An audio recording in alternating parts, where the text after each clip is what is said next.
Welcome everyone to episode 51 of Just Joshing, and I am your host, Joshua Pentelarusco. I write stuff in podcasts too. Well, we've hit 1 year. It's been over a year now since I planned and started putting the materials together to get a podcast up and running. It's been an interesting learning curve. Some accents will never happen again, and other things have just gradually gotten better. I want to thank, before I continue, G.W. Renshaw, Jane Bernard, and others who have gone out of their way to promote and also help me become a better podcaster. I should also mention Claire Marshall. Thank you very much for trying to make me become a better interviewer. I'm hoping that the next few interviews are better. Beyond all that, every listener, every subscriber, every person that has been on this podcast, I appreciate it very, very much. It's an honor for me to do it, and you guys are all amazing. And this week's guest deals with that topic a little bit. I'm talking to Diane Walton of Onspec Magazine, and I'm just going to say this right now. This next little bit's going to be a bit of a rant. It's something I've believed in my heart for a very long time. It's one of the reasons why I do this podcast, and so if you want to skip this, go to about the 7, 8, 9 minute mark, somewhere like there, where I get to my point where I do the ads, and you can go to the regular podcast. But since I'm not really doing a opening dialogue next episode 52, this might go a little long. So just fair warning. Alright, so what I'm going to talk about is Canadians and how they perceive each other when it comes to talent. It drives me nuts. I'm not going to say that we all don't belittle our own talents a little bit, because we know who we are, and we see ourselves at our best and at our worst. And it's hard to recognize stuff, but I think the most criminal thing I can say about Canada in general is how it views talent from Canada, because that is a shame. One of the reasons I have Onspec is I wanted to interview someone from Onspec. Diane Walton graciously agreed, and Diane will talk in a bit. This is one of the few platforms we have that is recognized internationally as a premier magazine. Good production values, quality stories delivered every month. It is a great magazine, but there's an all-powerful but here. The thing of it is, they're losing their fund. They lost their funding. Publishing in Canada is usually dominated by grants from the government. It's just the reality of it up here, because the platforms are not here the way they should be. And unfortunately, somebody decided that literary is not a term to describe science fiction and fantasy, and I think that's a big crock of shit, to be honest with you. But I don't make the rules, and I don't make the decisions, unfortunately, and I think that's part of the problem. Fact of the matter is, okay, I live in Calgary, Alberta, and the thing about Calgary, Alberta is I've had the privilege and pleasure to meet just some amazing people in general. One of the reasons I do this podcast is because I'm blown away by what I see, what people can do, and the wonder it is to watch. I met Vanessa Cartway's been on the show, and honestly, I can count in one hand the number of people that sing and perform and do the things that she does in one hand. And I've seen all kinds of performers worldwide, and I think they'd all would just tell you how amazed they are by her talent. Randy McCharles is somebody that does not get enough thanks in the Calgary community, in my opinion. He works hard, keeps a lot of the glue together. He's definitely one of the fulcrums of the city. Amazing writer, talented performer in his own right. Just a good dude, and doesn't, or I think, get the thanks he deserves. And now I'm not just talking from sales, I'm talking just from people. Canada has a real bad tendency to look at the talent they have and take it for granted. And I'm not talking like people looking at themselves, I'm just talking other people. There are very few people like this anywhere. I mean, it's a small world, and it's a really small world, but I truly believe that maybe one of the reasons why is I think Canadians are some of the most talented people out there. And I'm not saying that to my own harm. I've traveled and I've met quite a few people that are just, they just blow me away. What you can do, I mean, I wish. I mean, I got on my sister for years because her talent is so apparent, and I'm really hoping people go to the Pint and Paint because you get to see it too. I should actually post a picture of the dragon on there. No, it's one of those things where it blows me away. Like in the United States, say what you will about the United States, but the fact is they encourage people to do this kind of thing. This is still built in. Like, I look at like what I was able to accomplish in Phoenix, Arizona. I'm starting to accomplish it here, but it's taken a lot longer because of the nature of the lack of platforms here. In some ways, I had to be farther along if I still was in the States. Just because that people would see what I'm doing and go, hey, let's see if we can make some money off this. Which, you know, I wish the Canadian government, I wish other Canadians would look back. Like, we have an amazing pool of talent that I can't be duplicating anywhere else. So why is it that the only time we recognize really this talent is when they get published somewhere else? I don't, like, that to me has always bothered me. You look at people like, I mentioned a few of them, Vanessa, Randy, but I could talk about Adam Dries the same way. I could talk about G.W. Renshaw the same way. I could talk about Sarah Johnston the same way. I could talk about Craig DeLuey, Chris Mars the same way. We got some really, really talented people. I mean, yeah, sure. I mean, population plays a role. Yeah, sure. You know, you can't compete with 300 million down south versus 30 million up here. But on the same token, it's just one of those things where I look around and I just think we could do more and we should do more. And that's one of the reasons. Well, like I said, I'm not going to say I'm a huge platform. I'm not that far gone. I mean, I only have an average of 50 to 100 plays and downloads a week. It's not a huge number, but it's a 1,500 people that hear about how awesome and amazing some of these people really are. And it's one of the reasons I do a podcast like this, because honestly, there's just great talent, and I'd rather encourage people to read, find art, find just great people all the way around. That to me is very important, because, like I said, if we don't give ourselves credit, if we don't look at ourselves and say, you know what, we're as good as anybody else, I mean, we're never going to be able to compete. And maybe, like I said, and just because, someone decided that literary and science fiction and fantasy wasn't the same thing, should not take away from the greatness of this magazine. Just my opinion. So, Onspec, Diane Walton is awesome. We talk about the magazine. I keep her on her toes a little bit in this conversation, but they are a really, really, really amazing magazine, and we need things like this in Canada. So I'm gonna mention it right here. They have a Patreon page, worldwideweb.patreon.com/onspecmag, ONSPECMAG. Onspec, they donate something. Like, especially if you're Canadian and you're listening to this, go and donate. Or if you can't, for whatever, I mean, I understand times are tough wherever you're at. Go and find people. Share this. Alright? I'll put this address up there again, but just share. Get this message out there. The share on the Facebook, your share button on Facebook is more powerful than any like you can give. Share things. Let people be aware of what's going on, because you know what? We want things like this to stick around.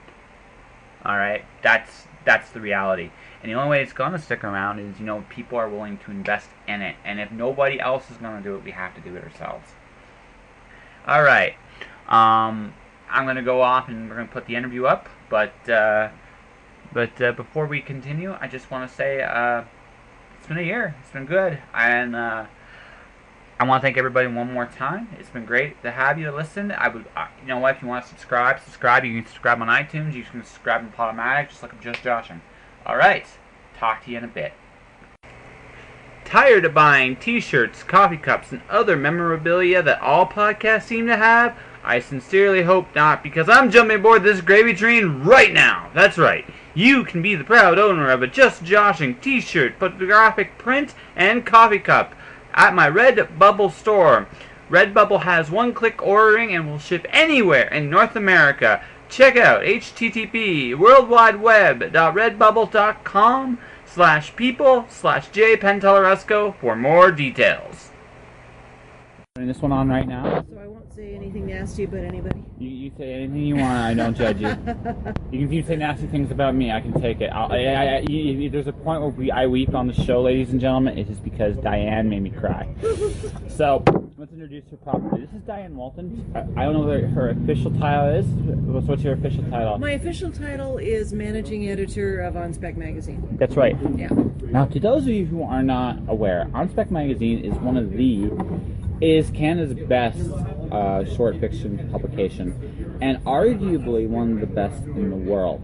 I would put their magazine up on par with either the magazine of fantasy and science fiction, Asimov's, or Analog.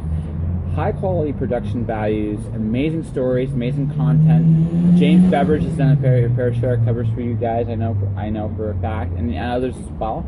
It is truly, you can see some of the best up and coming Canadian authors there, even some great veterans. It is without a doubt one of the coolest magazines ever. And unfortunately, though, the Canadian government has decided that the funding for said magazine has altered. So we're not going to dwell on that too much at the beginning here. I would rather actually talk about the magazine itself. But one of the reasons she is on it today is because we are going to be asking you, your listener, for some help at the very end. And don't worry, I'm not asking you to donate an arm, a leg, or swear allegiance to something that or other. It's just, it's just the nature of the business of how the magazine business has changed. Maybe we'll start there actually. Right, when you guys started, way back in the day, there was tons of magazines. And now, the nature of the magazine itself was changing. I'm not sure if there were tons of magazines. I mean, there was nothing in Canada, in English Canada. That's why we started it, right? I mean, like magazines in general. There's a lot more. There's a lot more than there is now. Yeah. All right. Fair enough. Right. Yeah. Now, science fiction. No, there was. There was a very tiny amount, and you guys literally very quickly rose above the rest. But you guys have managed. So, what was your philosophy when you started the magazine? Well, the basic philosophy was that we wanted to promote Canadian writing. Because it's kind of a cliche, but we had a lot of people in our group. Like, we started off as a small writers critiquing group, and they were writing science fiction and fantasy, but they couldn't get published in the States because they were getting letters back that essentially said, gee, we like the story, but we don't think our readers are going to understand it. It's got different themes that we're not used to, and it just wasn't what the majority, like the American audience was not going to buy into. And so the magazines weren't willing at that time to take a chance. Now, fortunately, things have changed a lot in that there's a lot more Canadian writers finding their voices and being published in the States. But again, 26, 27 years ago, that was not the case. No. So you want to promote Canadian writing. So starting with your group, so who was the first people you actually took from outside your group? Do you remember? Well, it was interesting. It wasn't even our group that was published in the first issue. Really? We essentially, because the Canadian science fiction community was pretty tiny back then, we more or less knew most of the players. Like, we knew who was writing. And so for the very first issue, we actually asked people that we knew to send us something. That's really cool. And so we got the likes of, H.A. Hargraves and, who else was in there? I don't remember. I know Spider Robinson sent us a nonfiction piece. I don't think it was in the first issue. I'm trying to remember back. I wish I had a copy of it with me. Robert Runte, I think, was in the first issue. Like, there were people like that we knew that we could depend on for a nice piece of fiction that we could put into that first issue just to get the ball rolling. So on that note, that's gonna be my request then. When you send me, I usually do a book cover image for each podcast. I'm gonna request the first issue if you guys have it. I have one. I have copies of it. Yeah. And I think that there might be there isn't an image on our website anymore. We've changed up things and we don't have those images, but there is one available. Well, yeah, no, that would be a really cool thing to actually throw. And that cover was done by Calgary artist Tim Hamill, who was our art director at the time when we started the magazine. That's really cool. Yeah. So then then I guess I should ask this then. The first story that you asked when you were actually calling for submissions, do you guys remember the first story you actually read and really enjoyed? Oh, brother, no, I couldn't tell you. No, no. Too long ago. I'd have to see the covers of the magazines and look at the stories. Oh, wow, okay, that's cool. No, but I mean, that's cool that you've actually been able to, chug on for 26 years. Yeah, something like that. Yeah, that's impressive. So what do you look for when you guys do take submissions? What do you? We each have, I think, our own personal set of criteria, and one of the first things that we look for is, can we get past page 1 without yawning or throwing it across the room? I mean, we really do look for early engagement in the story. We look for a writer that knows that you only have 5,000 words or 6,000 words, that you have to grab the reader fast, and you're not giving us the first chapter of your novel. You're not giving us page after page after page after page of setup before you actually get to the story. And I'm talking with my hands. There's nothing wrong with talking with your hands. Okay. I do it too. I always comment to this and whatever. No matter. But that's important. I mean, engaging the reader with an interesting character, with an interesting dilemma that you're really hoping they can solve, or one way or another get through, and then the rest of the story has to get to that point as to whether they solve the dilemma, whether they fail utterly, whether they succeed. There's numerous things that happen along the way, but it's always an interesting character with an interesting problem.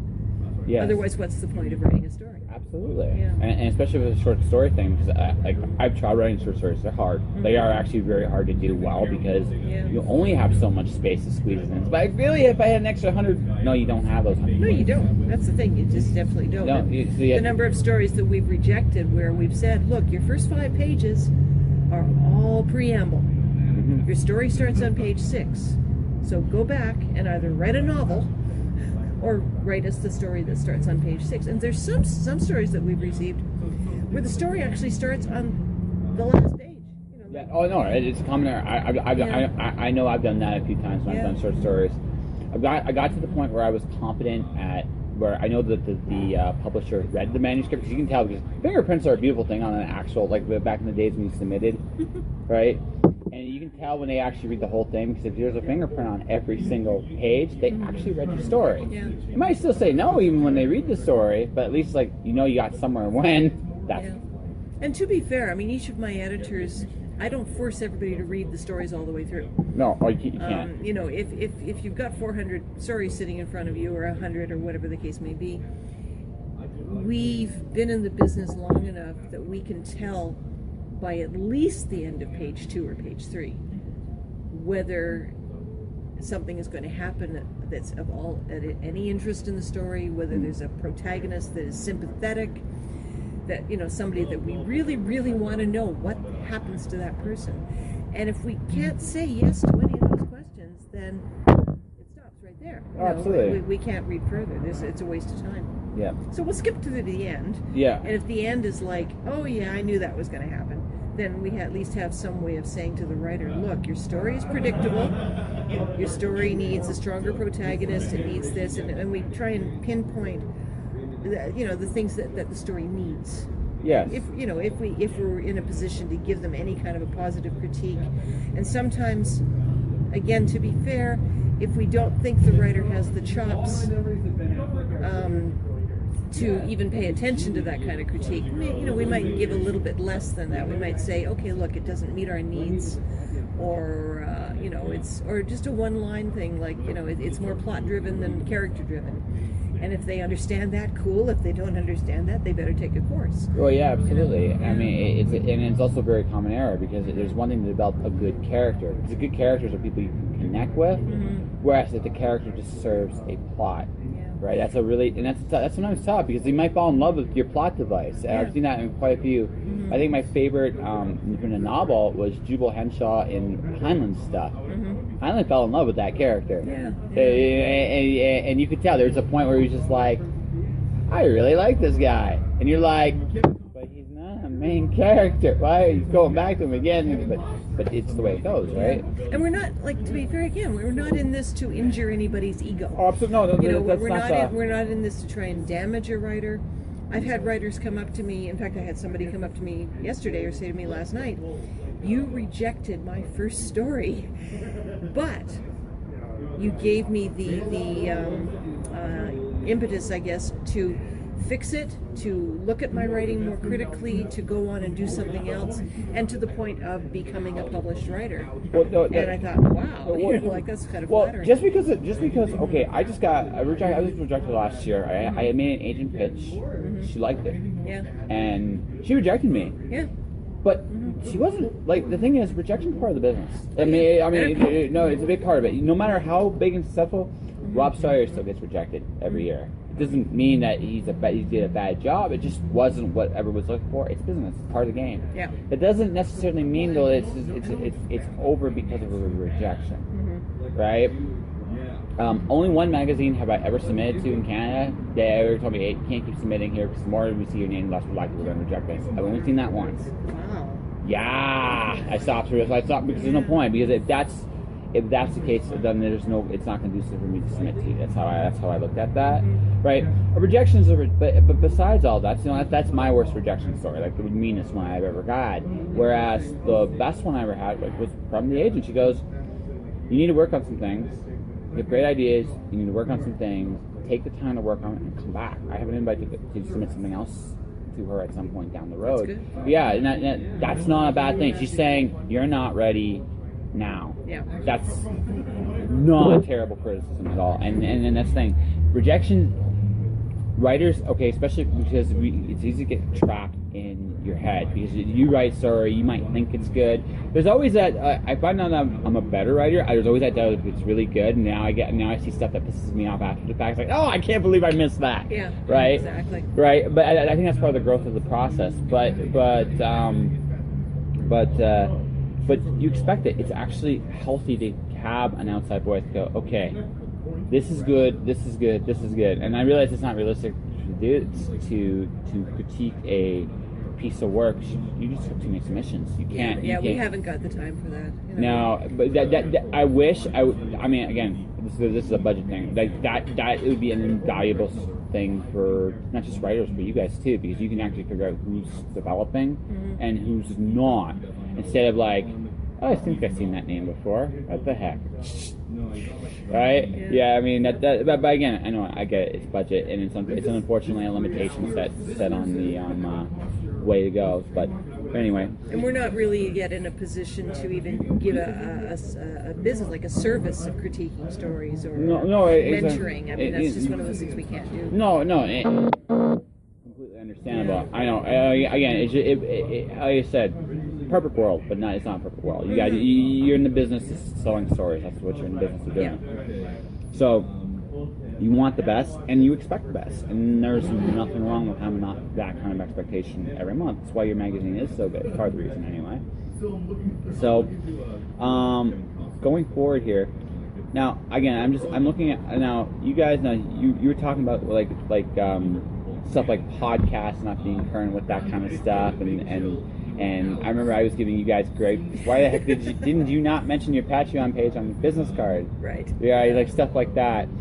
Because they're old business cards. Well, yeah, but Yeah. So my guess what I'm going into is now things are changing, and some for the better, some for the worse, and what are the hardest adjustments you guys are the adjustments you're facing today as a magazine, because the whole business has changed in the last 5-6 years. Right.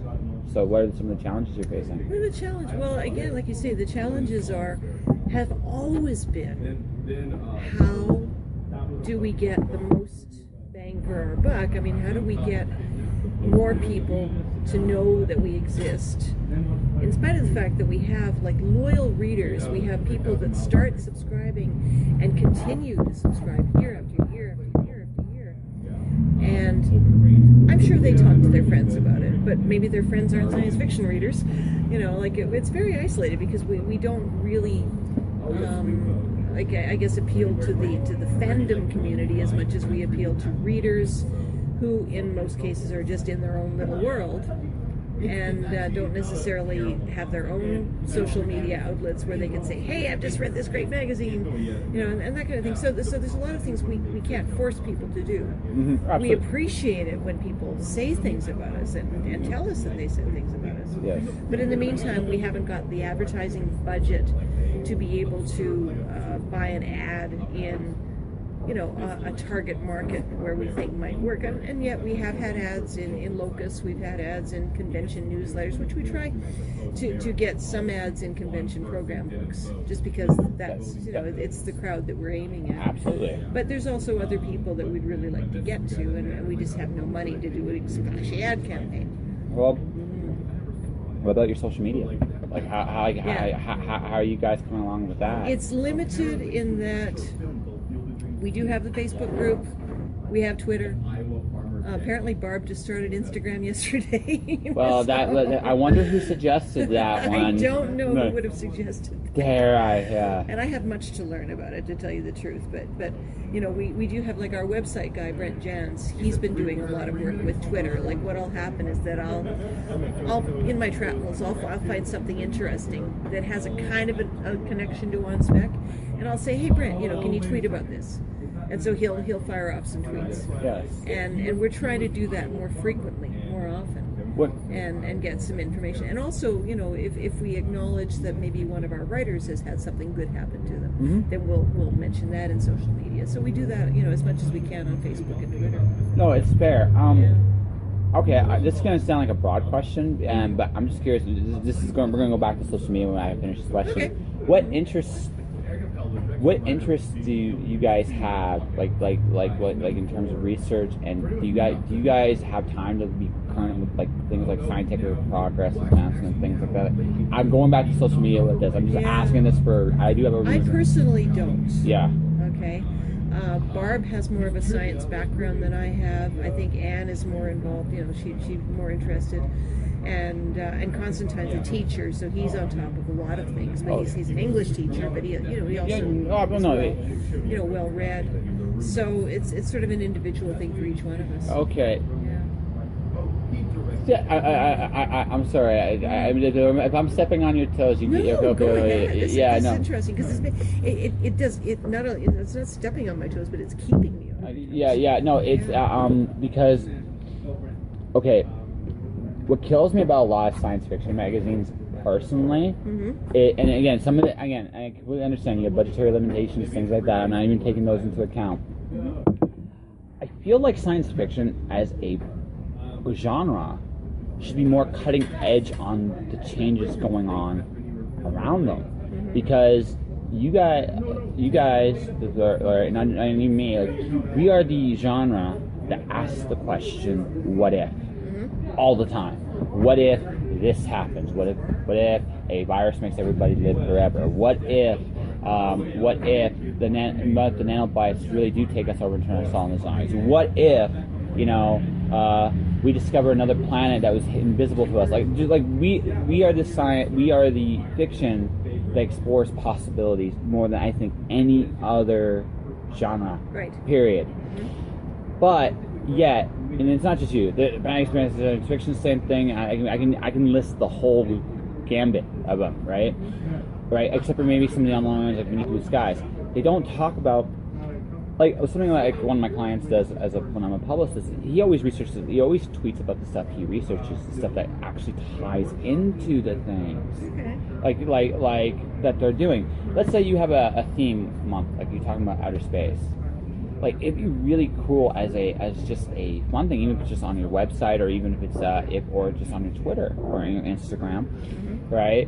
You link to articles that deal with the topics that issue deals with, and even if it's just like will you interrupt the stereotypical schedule program for But the reason I'm bringing this up is I feel like this is where science fiction, I think, in general, I get it, it's time, budget, staff, things like that, but but to me it's like this should be this should be the genre in particular where, okay, let's say if this month's about outer space, what developments have what's going on Mars, what's going on Pluto right this minute, what's going on there, or let's say you do a nanotech month, nanotech space stories. what nano developments are going on. Why, like you know what I mean? It would have. These are the kind of people that would read your that would read on I think you got something there. Yeah. It's interesting when you say do a such and such theme month. Well, I'm not saying but yeah. No, I understand. Yeah. I'm simplifying it a lot. Oh but gosh, yes, yeah. No, I get that. And yet, we can't even get our act together to really do a decent theme issue just because of the amount of work it involves in putting out the call for stories on a theme. Yeah, no. Reading all of the stories that come in and choosing all the stories that come in. We did that with the punk theme, which was kind of cool. We ended up getting about 2 issues worth of stories out of it. But it's more work than we can really sometimes afford to do. But you're right in some regards that it would be kind of cool to kind of go off on almost a sidetrack with websites, say, or with Twitter. And start thinking in those terms. Well, because the reason I bring this up is, right, it's a unique opportunity because the really cool thing about science fiction sometimes is how science fiction can sometimes become science fact. Sometimes, not the way maybe it was envisioned all those years ago when that story was written, but it's like this interview I'm conducting on this forum. You can make a really valid argument that my phone's a tricorder. Truly. Yeah, you can make a very valid argument with that, and I call it a tricorder as a joke, but it's a popular idea made true. If you look at the medical tricorder, it's a medical app. There are apps to repair bones. Apps. I mean, it's exactly. But we never thought in terms of apps before. We thought it was just some kind of it's altered based on like our own developments, our own ideas, interface, like everything, like just different ways it was been thought of. But that's something I feel like you should, like, real science, even just on your Twitter or your Instagram or your website. You do even one feature a month or something like that. You draw people. You do that. You do like-minded. You'll draw people. It's like that is really neat. And it doesn't cost you that much to do that either. It's just just things like that. I mean, it's just that's. Barbie, I am certainly not an expert on this in any way, shape, or form. It feels to me like that's something that might help you guys stay afloat. Is at least you'll draw an audience to you, even if it's just the occasional zoologist, maybe because you're doing a dinosaur themed thing, or maybe something else, right? Just the look and just take a glance, because sometimes glances lead to curiosity. Curiosity means suddenly you have a new subscriber from New Zealand, because why not? Exactly. No, I agree, and there's some interesting things that you're mentioning there. Yeah. And some of it is again. We need to find. I think what we actually would have to have with that is a dedicated volunteer who isn't an editor, who isn't our website person, who isn't, they've got to be somebody with that one job. And so, putting out a call for that. Yeah. Saying, hey, if there's anybody who's really keen on this and doesn't have their own outlet, shall we say. And that's not a bad idea, because then you're helping them, they're helping you, and then you guys each take the time to learn from them, so that the next your current too, and it might give you some ideas for some things you're looking for too. Like say you do decide to do another thing somewhere down the road, right? No, it's a good deal. I like that. Yeah. And because right now, I mean, there's only so much I can ask of people. Well, no, and that's fair too. Like this is why I say I understand limitations, I understand budgets, I understand. Precisely. I get that, but it's just like, but it's not just you, it's everybody. It's everybody. It kills me. It's like, why aren't you doing this? We're missing the opportunities. Yeah. It's like, I was like, when did I become this person? Anyways, that's but no, that's really cool. So this is the part of the interview where we get to some of the uncomfortable stuff. Oh, okay. Yes. Well, you guys didn't get your budget because of some weird, bizarre. This is actually how I found this out talking to GW Renshaw. We were just talking about this, and it angered me actually when I heard this, because I thought that was the dumbest reason not to give you guys funding. The dumbest thing I've ever heard. I don't really have a shame saying that. Maybe you can't, but I will. No, I've said it. Yeah. It's dumb because we need what you do. Like we really do. This is one of the most respected magazines, period. And if this goes, a very key part of Canadian literature goes with it. Yeah. Well, the thing with like the granting agency, which was Canada Council, that finally shut the door on us. It's not the government. No. Okay, you can't even blame, as much as I'd love to have blamed the Harper government, you can't blame the Harper government because it's a jury system, right? And the juries that they chose, they have to select every arts and culture magazine in Canada that is in that pool trying to get funding from the same pot. Oh, geez. Right? So you've got a jury of maybe 5 people. At least one of them, possibly 2 of them, have to be French, because they're getting a lot of French magazines putting in for money. Then you have to have disciplines involved. It's not just literature. No. You know, it's the dance magazines, it's the visual art magazines, it's the literature magazines, it's the, anything to do with the arts. And then, okay, but that's the thing. So the chances of somebody on that jury being able to champion a small magazine that is publishing this really weird stuff that doesn't fit anybody's idea of what they consider to be literary work, that's pretty slim. Mm-hmm. So we were lucky we got the grants we did over the years, and the interesting part was they started warning us about 3 years, like it was like 3 strikes and you're out kind of thing. Yep. So they started warning us, but when they would send the warnings, they would basically say, okay, here's your money, but we really didn't like what you did last year. You should be doing something better next year. But we'd already bought all the stories that we were going to publish next year. So even if we were going to play to their tune, you can't. We couldn't, and they wouldn't even tell us what tune they wanted us to play to, because all they would say was, we don't like the quality of the works you're publishing. I'm sorry. We like the quality of the works we're publishing. My head hurts on some level. And the fact remains that they never once would give, and to say that, like, what would happen is that, I've been on a jury. I mean, the jury makes all these comments, and then somebody else, a bureaucrat, will distill the jury's remarks into 3, little sound bites that says, okay, well, they said there were mistakes made in the issue, like there were some errors, spacing was bad, or something, and that's what comes back in the feedback that we get. And I know what our quality control process is for an issue. I know how few errors actually get through after this proofreading and the quality control and everything else that we do. And I thought, how do you fight that? You can't, because that's the word of the jury. They come back and say that, and they have no specifics as to, oh yeah, well, there's too much white space on page 37. Like, I'm sorry.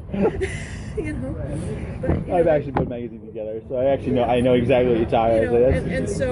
And even when I actually asked one of the bureaucrats, one of the reps, if there was anything specific that she could tell me, and she kind of leaf through her notes, and all she could come back with was something to the effect of, oh, there was an ad on one page that was crooked.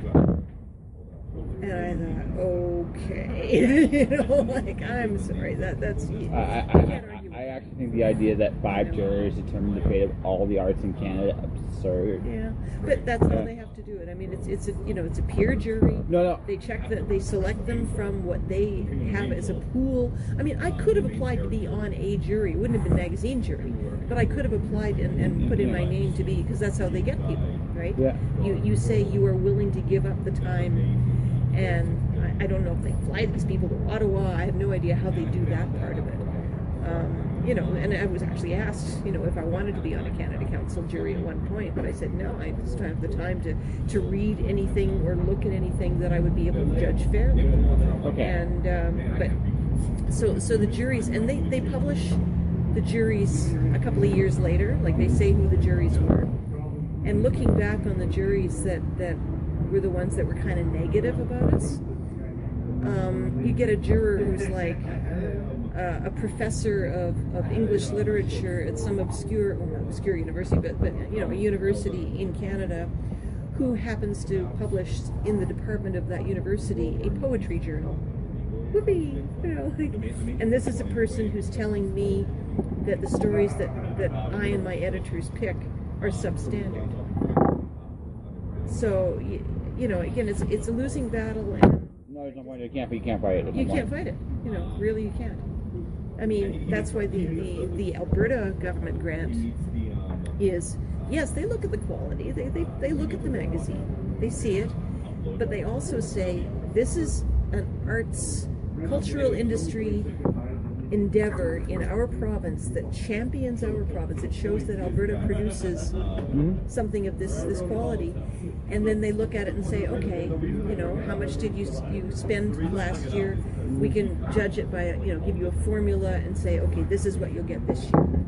It's fair, it's equal, it's you know, it's that. But we have never ever had any feedback from that granting process that says a word about whether they liked our stories or not. You know, doesn't really matter the grand scheme of things, and it would be nice if they did. I'd be happy if they did. Yeah. But I can't argue with somebody who is very close-minded about something. I can't. No. I can't change. And the other thing is too, we could not ever compromise our decisions on what stories we would pick, because we know what our readers would want. Absolutely. You know, and so that's that's the business end of it too. It's just like you know your audience. So we know the audience. They don't. The juries don't know our audience. Exactly. Yeah. So that's unfortunately the problem. So you guys came up with started with solutions, and this is the chance to tell everybody what can be done. Well, I mean, the biggest thing, not the biggest thing, when we put out, you know, we made a lot of noise about it at the beginning when it happened, so we got a whole lot of sympathy, and that was cool. But the thing is to get people to put their money where their mouths are. That's always hard. And that is always hard. And so one of the things that was looked at was, do we do a crowdfunding campaign? Now, if we look at something like Indiegogo or one of those, they're very specific to a project, you know, like, and we weren't doing a project, we were doing an annual budget to put this magazine together. So we thought, okay, there's this other thing called Patreon. And what Patreon tells people, gives people the opportunity to do, is commit a small amount if they wish. We've got a couple of people that give us $50 a month. Yeah, I know. But a small amount of anything from $2 and up on a monthly basis to this cause. And so that way I know that every month I'm going to get a chunk of money into our PayPal account from those donors. Yep. And I know that I can budget for what that amount is giving us. Yeah. And so and it took off pretty well in the first 6 months or so when everybody was sympathetic. And now the problem is that we're kind of stuck in a rut in that we haven't had any new donors for quite a while. And again, haven't got the energy to go beating the bushes and say, hey, give us money, give us money. We just sort of say, okay, this is what we have to work with. Let's see what else we're doing. Absolutely. So what is your Patreon's address? Please say you know your Patreon's address. Oh, give me a break. No, it's not giving you a break. This is what this is about, right? Okay, what did we find out it was? HTTPS? I can't go on my phone right now. I am recording a podcast. I know that. Patreon.com / Onspec Mag. That is correct. There we go. Yes. Yeah. So, all right. So, can you tell me about the next issue? The next issue is just going to our designer. We have a cover by an Italian artist who actually, and we get a lot of artists that will submit to our online submittable page, which is how we get to information about them. And she's an Italian artist, a graphic artist by the name of Elena Betti. And it was a really neat picture. Like we saw her website, we went to find the images, and we picked one that we really liked, and she sold us the rights to use it. Nice. We don't often go off continent or out of Canada. Like we try and go for a lot of Canadian artists, but it's somebody new. Yeah, absolutely. It's something different, and we like the look of it. That's awesome. And can I tell you the stories that are in it? I wish I'd been more prepared. Actually, it's stupid because I had this list of stories that I sent off and to our designer, and It's okay.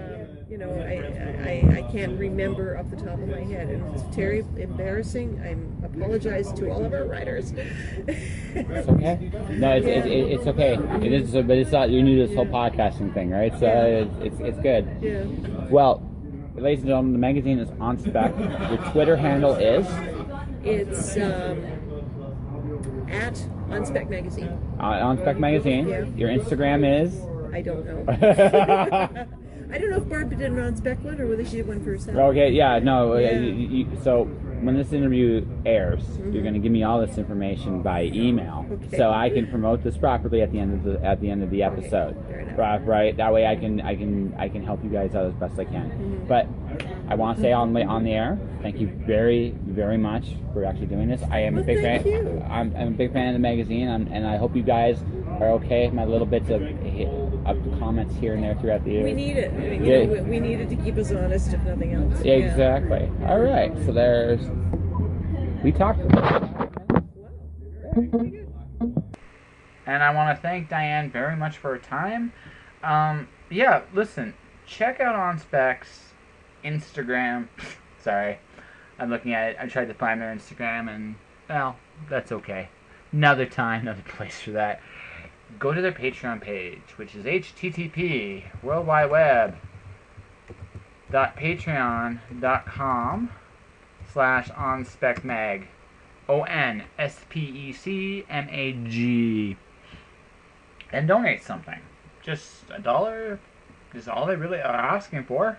That helps them purchase postage. Go with $2, $5, $10. When I probably do this, I'm probably going to be doing something like $10 a month, because it just seems like it's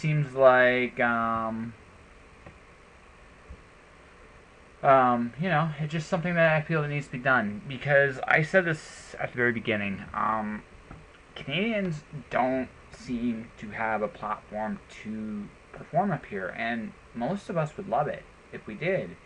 Onspec is one of the few actual platforms we have. As fiction writers, we should definitely be going out of our way to support this.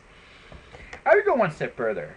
Take the Patreon page, if you're listening to this and you are an author, take the Patreon page, patreon.com/onspecmag. Copy and paste and encourage other authors that you know to share it. Because the truth of the matter is, we know a lot of people. I know a lot of people. And like I said, this is one of those magazines that really, really can keep the industry healthy. Although magazines, in my opinion, are changing in terms of how they're presented and the future of them, I think is definitely an interesting debate for another day. We need as many outlets as possible, especially a Canadian one. So to my Canadian listeners, if you're listening to this, heck, even to my international listeners, this is one of the coolest magazines you'll ever have. Donate something. You get a membership. Go send them $24 for a membership, or $10 a month. Do a $10 a month, $5 a month, whatever you can afford to give them, because it's awesome. It really is. All right, and that is another episode of Just Joshing. I've said all my things. I will say it again. Thank you all very much for making this an amazing year. I'm the guest in the next show, so Taya Van Diepen is going to take over the honors. I hope you listen. It's a fun interview. I'll wrap up the show next week, but I'm not really going to be advertising anything. And so, if you want to support me, subscribe to this on iTunes or Stitcher. I'm going to see if I get this bad boy on Stitcher real soon. Also, try to support my stuff. Buy my books at Amazon. Check out Creative Louie and Chris Mars' stuff. I've been promoting them all like big time. Episode 53 on, they're going to be more featured at the front like they've been the last few episodes. Buy a t-shirt. Just do something. But above all else, whatever you do, Stay inspired out there, okay? I'm Josh Patelresco, and I'll see you next time. Josh.